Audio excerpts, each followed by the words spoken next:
اور پھر قرآن مجید میں اللہ تبارک و تعالی نے جس طرح ارشاد فرما دیا کہ وَمَن يَقْتُلْ مُؤْمِنًا مُتَعَمِّدًا فَجَزَاؤُهُ جَهَنَّمُ خَالِدًا فِيهَا وَغَضِبَ اللَّهُ عَلَيْهِ وَلَعَنَهُ وَأَعَدَّ لَهُ عَذَابًا عَظِيمًا کہ جو کوئی کسی مسلمان کو عمدن قتل کرے گا،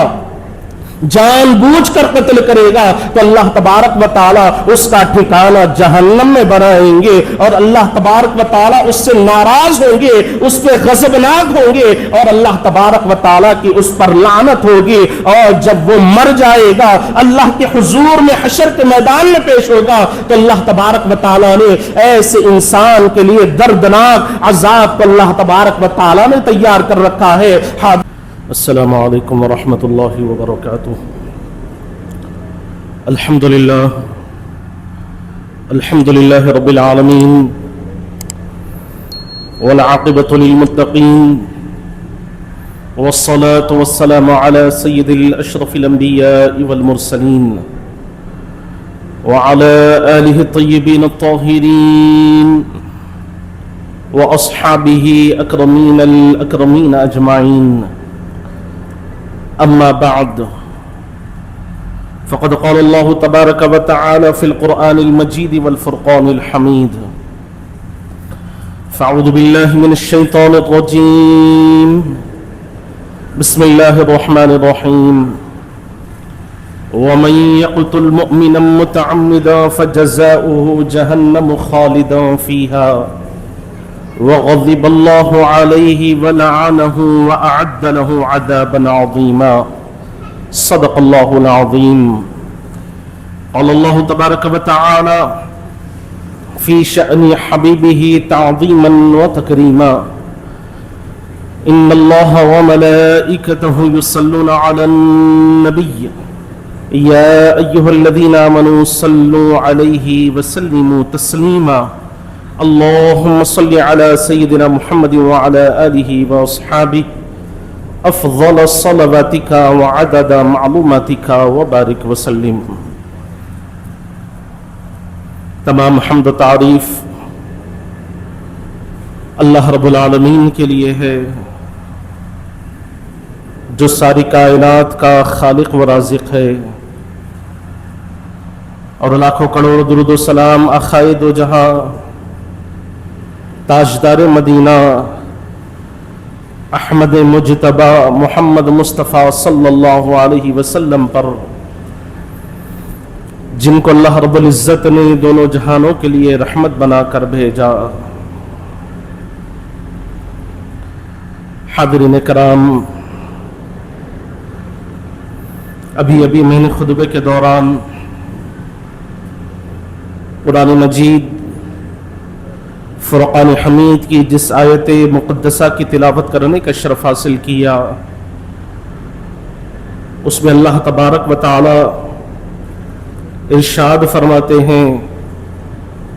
کہ وَمَن يَقْتُلْ مُؤْمِنًا مُتَعَمِّدًا کہ جو کوئی کسی ایمان والے کو،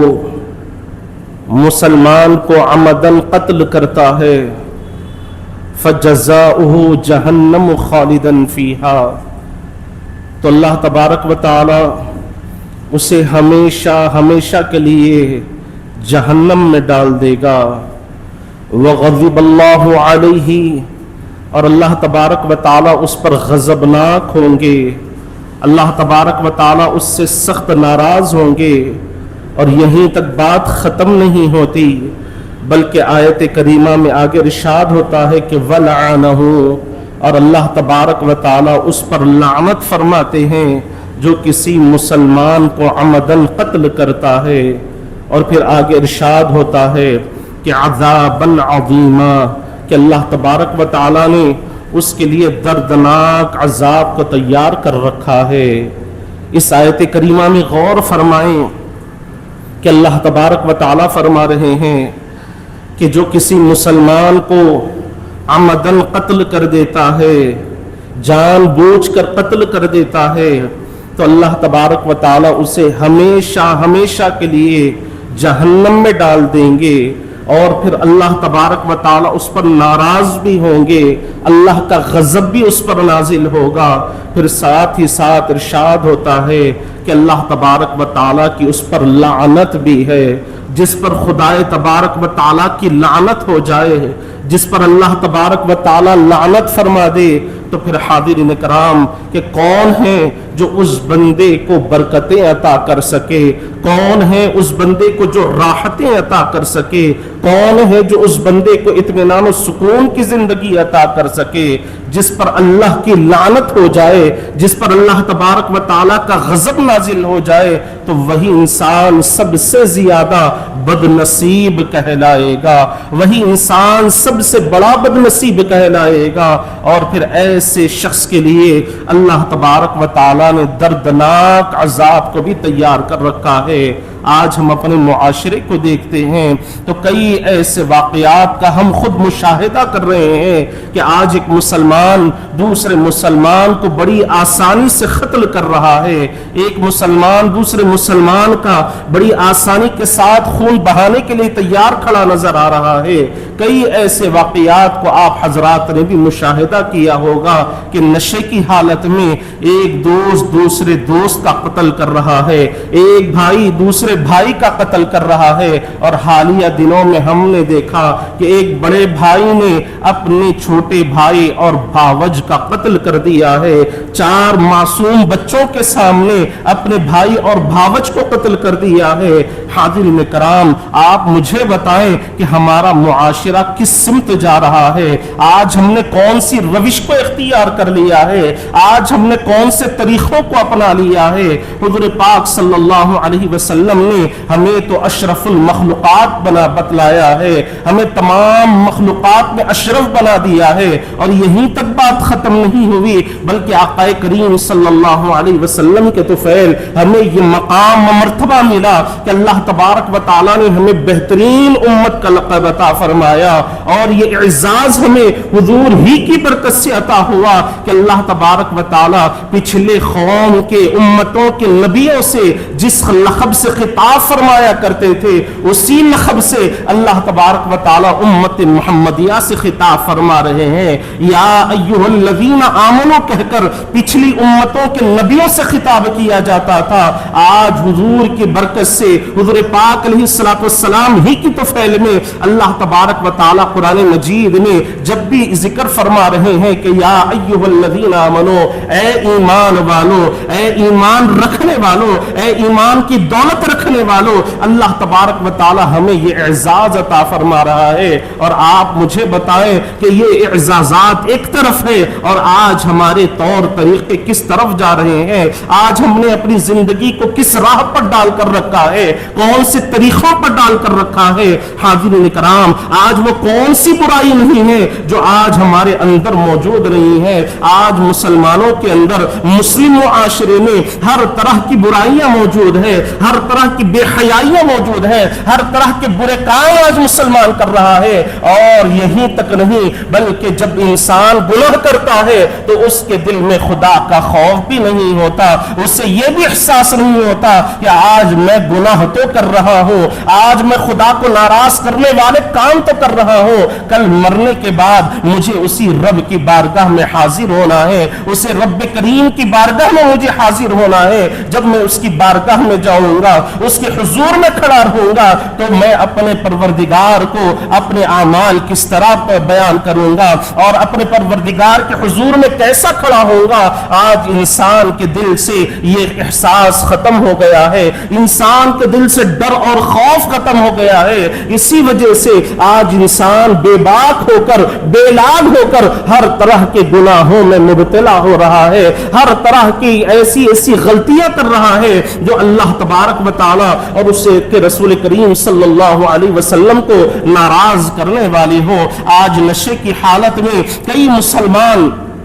ایک دوسرے کو قتل کرنے کے لیے تیار ہو رہے ہیں۔ حاضرین کرام، یہ نشہ کیا ہے، شراب کیا ہے کہ جسے حضور پاک صلی اللہ علیہ وسلم نے ام الخبائث ارشاد فرمایا ہے کہ تمام برائیوں کی ماں اسے حضور پاک صلی اللہ علیہ وسلم نے قرار دیا ہے۔ اور آپ خود غور فرمائیں کہ جب کوئی انسان شراب پیتا ہے یا نشہ آور کوئی چیز استعمال کرتا ہے تو اس کی عقل ختم ہو جاتی ہے، ماں اور بیوی کے اندر کا فرق ختم ہو جاتا ہے اور وہ ہر طرح کی برائیوں میں مبتلا ہو جاتا ہے، انسان کی عقل ختم ہو جاتی ہے اور وہ اللہ تبارک و تعالیٰ کو ناراض کرنے والے کاموں میں لگ جاتا ہے۔ کیا صحابہ کرام کی زندگیوں کا آپ نے مشاہدہ نہیں کیا ہے؟ کیا ان کی زندگیوں کو آپ نے ٹٹول کر نہیں دیکھا ہے کہ وہ صحابہ کہ جن کے گھروں کے اندر بڑے بڑے مٹکوں میں شراب بھر کر رکھی ہوئی تھی اور ان صحابہ کرام کا یہ معمول تھا کہ وہ روزانہ شراب کو استعمال کیا کرتے تھے، لیکن جیسے ہی شراب کی حرمت کا حکم آیا، اللہ تبارک و تعالیٰ نے شراب کو حرام قرار دیا، تو یہی وہ صحابہ ہے کہ جن کے گھروں میں پرانی شرابیں موجود تھی، قیمتی شرابیں موجود تھی، ان صحابہ کرام نے تمام شراب کو اپنے گھروں سے باہر نکال کر پھینک دیا اور پوچھنے والوں نے پوچھا کہ یہ شراب تو تم پر حرام ہو گئی ہے، اسے پھینکنے کے بجائے اگر تم اسے بیچ دیتے تو اس سے تمہیں مال بھی مل جاتا، پیسہ بھی تمہیں مل جاتا، اس سے کسی اور کا فائدہ بھی ہو جاتا۔ تو ان صحابہ کرام نے ارشاد فرمایا کہ ہمارے پاس نہ شراب کی اہمیت ہے، نہ اس کے ذریعے کے مال جو حاصل ہو رہا ہے نہ اس کی اہمیت ہے، اگر ہمارے پاس کسی چیز کی اہمیت ہے تو وہ اسلام کی اہمیت ہے، شریعت مطہرہ کی ہمارے پاس اہمیت ہے، رسول اللہ صلی اللہ علیہ وسلم کے فرمان مبارک کی ہمارے پاس اہمیت ہے۔ حاضرین کرام، ان صحابہ کرام کی زندگیوں کو دیکھے کہ جو ہمیشہ شراب کو استعمال کیا کرتے تھے، لیکن جیسے ہی جب شراب کی حرمت کا اعلان آیا تو زندگی میں کبھی ایک گھونٹ بھی انہوں نے شراب کا نہیں پیا، اور ایک گھونٹ تو پینا بہت دور کی بات ہے، شراب کی طرف انہوں نے دیکھنا بھی گوارا نہیں کیا۔ اور آج کے مسلمان کو کیا ہو گیا ہے، اسے یہ معلوم ہے کہ شراب اسلام میں حرام ہے، شریعت مطہرہ میں اسے حرام قرار دیا ہے اور یہ اللہ کی ناراضگی کا سبب ہے۔ اللہ اس کے رسول پاک صلی اللہ علیہ وسلم اس عمل سے ناراض ہوتے ہیں، لیکن اس کے باوجود بھی آج کئی ایسے مسلم حضرات ہیں جو شراب کے عادی ہو چکے ہیں، شراب پی رہے ہیں۔ کیا وہ واقعہ آپ نہیں جانتے کہ حضور پاک صلی اللہ علیہ وسلم کی بارگاہ میں ایک خاتون اپنے بیٹے کو لے کر آئی اور آ کر کہنے لگی کہ یا رسول اللہ صلی اللہ علیہ وسلم، میرا بیٹا بڑا سخت بیمار ہے اور میں نے کئی حکیموں کو اسے دکھا دیا ہے، کئی اطباء کو میں نے اسے بتا دیا ہے، لیکن کسی کے پاس اس کے علاج کی دوائی موجود نہیں ہے، اور تمام حکماء نے اور تمام اطباء نے یہی مشورہ دیا کہ اگر تم اپنے بیٹے کے منہ میں شراب کا ایک گھونٹ ڈال دو گی، ایک خطرہ ڈال دو گی، تو اس بیماری سے تمہارے بیٹے کو نجات مل جائے گی۔ یا رسول اللہ صلی اللہ علیہ وسلم، میں آپ سے اس بات کے متعلق مسئلہ دریافت کرنے کے لیے آئی ہوں، ذرا غور فرمائیں کہ اس زمانے کی خواتین کا کیا معاملہ ہوا کرتا کہ کسی بات کو معلوم کرنا ہوتا تو پیارے آقا کی بارگاہ میں آ کر اس بات کے متعلق مسئلے کو دریافت فرماتی، نہ صرف ڈاکٹروں کے کہنے پر، حکیموں کے کہنے پر، جس طرح آج ہم دیکھ رہے ہیں کہ اگر کوئی ڈاکٹر ہمیں یہ کہہ دے کہ آپ نیچے نہ بیٹھیں تو انسان فوراً احتیاط کرنا شروع کر دیتا ہے، کوئی ڈاکٹر یہ کہہ دے کہ اگر آپ شراب پی لیں گے تو آپ کی یہ بیماری آپ سے دور ہو جائے گی تو انسان فوراً اس پر عمل کرنے کے لیے تیار ہو جاتا ہے۔ اس دور کی خواتین کو دیکھے کہ وہ رسول اللہ کی بارگاہ میں حاضر ہوئی اور آ کر مسئلہ دریافت کرنے لگی تو حضور پاک صلی اللہ علیہ وسلم نے ارشاد فرمایا کہ مجھے یہ تو بتاؤ کہ جن چیزوں کو اللہ نے حرام قرار دیا ہے کیا اس میں بھی اللہ نے شفا موجود رکھی ہے؟ یقیناً اللہ نے اس میں کوئی شفا نہیں رکھی ہے۔ جن چیزوں کو اللہ نے حلال قرار دیا ہے اسی کے اندر اللہ تبارک و تعالیٰ نے شفا کو رکھا ہے، اسی کے اندر اللہ تبارک و تعالیٰ نے بیماری کے علاج کو رکھا ہے۔ تم شراب پلانے کے بجائے اپنے بیٹے کو شہد پلاؤ، اس سے تمہارے بیٹے کی بیماری دور ہو جائے گی۔ تو حاضرین کرام، اس دور کی خواتین کا یہ عمل تھا کہ کوئی بات معلوم کرنا ہوتا تو رسول اللہ کی بارگاہ میں حاضر ہوا کرتی اور مسئلہ دریافت کیا کرتی۔ اور آج ہمارے معاشرے کی حالت کیا ہے کہ لوگ جانتے بوجھتے ان گناہوں میں مبتلا ہوتے ہیں، انہیں علم ہوتا ہے، اس کے بارے میں خبر ہوتی ہے کہ کن کن کاموں سے اللہ اور اس کے رسول ناراض ہوتے ہیں اور کون کون سے کام ہیں کہ جس سے اللہ اور اس کے حبیب پاک صلی اللہ علیہ وسلم کی رضامندی نصیب ہوتی ہے۔ لیکن اس کے باوجود بھی آج کے دور کے مسلمان کی حالت یہ ہے کہ وہ اللہ کو راضی کرنے کے بجائے سب سے پہلے اپنے نفس کو راضی کرنے کے لیے تیار ہو جاتا ہے، اپنے نفس کو اطمینان دلانے کے لیے تیار ہو جاتا ہے، چاہے وہ کوئی بے حیائی کا معاملہ کیوں نہ ہو، چاہے کوئی بیماری کا معاملہ کیوں نہ ہو، چاہے کوئی برائی کا معاملہ کیوں نہ ہو، چاہے کوئی حرام کا معاملہ کیوں نہ ہو۔ آج کا انسان ہر طرح کے کام کرنے کے لیے تیار ہو جاتا ہے۔ اور حاضرین کرام، جو لوگ بھی نشہ آور چیزوں کو استعمال کرتے ہیں، پیارے آقا صلی اللہ علیہ وسلم نے ارشاد فرما دیا کہ جو کوئی انسان شراب پیتا ہے یا جن چیزوں سے نشہ ہوتا ہے ان چیزوں کو استعمال کرتا ہے تو اللہ تبارک و تعالیٰ اس وقت اس کے اندر سے ایمان کو نکال دیتا ہے اور وہ کفر کے قریب ہو جاتا ہے۔ اگر وہ اسی حالت میں مر جائے تو بے ایمان ہو کر دنیا سے جاتا ہے، کفر کی حالت میں دنیا سے رخصت ہوتا ہے۔ اور حاضرین کرام، اسی لیے تو حضور پاک صلی اللہ علیہ وسلم نے شراب کو تمام برائیوں کی ماں قرار دیا ہے، تمام بے حیائیوں کی، تمام خرابیوں کی ماں حضور پاک صلی اللہ علیہ وسلم نے شراب کو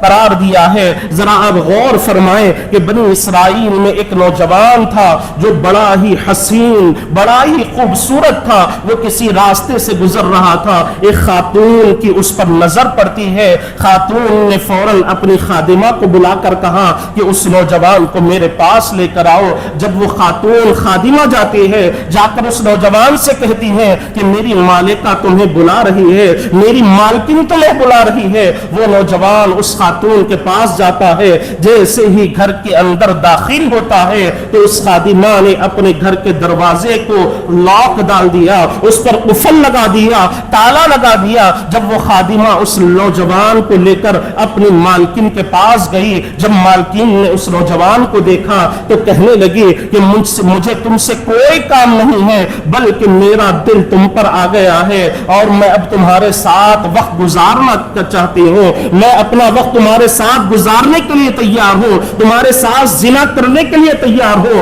حرام کام کرنے کے لیے تیار ہوں۔ تو اس نوجوان نے کہا کہ میں اس طرح کے کوئی کام میں مبتلا نہیں ہوں گا، اس طرح کا کوئی برائی کا کام نہیں کروں گا، بے حیائی کا کام نہیں کروں گا۔ جب اس جملوں کو اس خاتون نے سنا تو کہنے لگی کہ اگر تم میرے ساتھ زنا نہیں کرو گے تو میں لوگوں کو پکار پکار کر بلاؤں گی اور لوگ جب جمع ہو جائیں گے تو میں ان سے کہوں گی کہ یہ نوجوان میری عزت پر ہاتھ ڈالنے کے لیے آیا ہے، میری عزت لوٹنے کے لیے آیا ہے۔ اس نوجوان نے کہا کہ تم اس طرح کا کوئی اقتدام نہ کرنا، اس طرح کی کوئی باتیں نہ کرنا۔ اس خاتون نے کہا کہ میری ایک ہی شرط ہے کہ سامنے جو شراب رکھی ہوئی ہے تم اس شراب کو پی لو، یا چھوٹا بچہ اس مقام پر کھیل رہا ہے اس چھوٹے بچے کو قتل کر دو، یا پھر میرے ساتھ زنا کرو۔ ان تینوں کاموں میں سے تمہیں ایک کام ضرور کرنا پڑے گا، اگر نہیں کرو گے تو میں لوگوں کو بلاؤں گی اور لوگ تمہارے ساتھ جو حشر کریں گے پھر اس کے بارے میں میں کوئی ذمہ دار نہیں رہوں گی۔ تو اس نوجوان نے کہا کہ میں شراب پی لوں گا، نہ میں چھوٹے بچے کو قتل کر سکتا ہوں، نہ تمہارے ساتھ زنا کر سکتا ہو,